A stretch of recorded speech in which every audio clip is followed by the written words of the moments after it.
நம்ம இந்தியாவில் பிரதான உணவுகளில் சப்பாத்தியும் ஒன்று. பெரும்பாலான மக்கள் இரவு நேரங்களில் சப்பாத்தியை சாப்பிட்டு வருகிறார்கள். பொதுவாக இந்த சப்பாத்தி தோசைக்கல் தவாவில் சமைக்கப்படுது. இருந்தாலும் ஒரு சிலர் நேரடியாக சப்பாத்தியை தீயில் சமைக்கக்கூடிய வழக்கத்தை பின்பற்றி வருகிறார்கள். ஆனா இப்படி சப்பாத்தியை நேரடியாக தீயில் சமைப்பதால புற்றுநோய் உண்டாகும் சேர்மங்கள் உருவாகலாம் என்ற அதிர்ச்சி தகவலும் வெளியாகி இருக்கு. இது சப்பாத்திக்கு மட்டுமல்ல, நேரடியாக தீயில சமைக்கப்படக்கூடிய எல்லா உணவுகளும் அதிக வெப்பநிலைக்கு உட்படுத்தப்படுது. இதனால ஒரு சில ரசாயனங்கள் உருவாகலாம். அதிக வெப்பம் அக்ரிலாமேட் என்ற ரசாயன மூலக்கூறின் வளர்ச்சியை ஏற்படுத்தும். இது புற்றுநோய் ஏற்படுவதற்கு முதன்மை காரணி என சொல்லப்படுது. அதிக வெப்பநிலையில உணவை சமைக்கும் பொழுது அக்ரிலாமேடு மட்டுமல்லாம PAH, HCA ஆகிய சேர்மங்களும் உருவாகுமாம். இந்த ரெண்டு சேர்மங்களும் புற்றுநோயின் அபாயத்தை அதிகரிக்கக்கூடிய வழிகளில் DNA மாற்றும் என சொல்லப்படுது. இதனால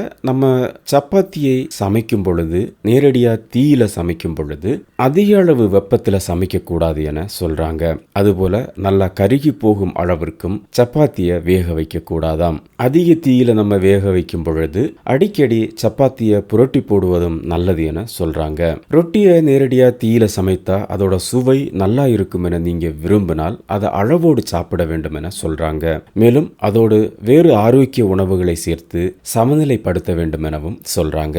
சப்பாத்தியை நேரடியா தீயில காட்டி சமைப்பதை விட அதை ஒரு தவாவில் சமைப்பது நல்லது என சொல்றாங்க. இதன் மூலமா அக்ரிலாமைடு உற்பத்தியை தடுக்க முடியுமாம். அதுபோல பழங்கள், காய்கறிகள் போன்ற ஆன்டி ஆக்சிடென்ட்கள் அதிகம் இருக்கக்கூடிய உணவுகளையும் அதிகம் சேர்த்து கொள்ள வேண்டும் என சொல்றாங்க. ஆன்டி ஆக்சிடென்ட்கள் ஃப்ரீ ரேடிக்கல்களை நடுநிலையாக்குவதன் மூலமாகவும் ஆக்சிஜனேற்ற அழுத்தத்தை குறைப்பதன் மூலமாகவும் புற்றுநோயின் அபாயத்தை குறைக்கலாம் என சொல்றாங்க.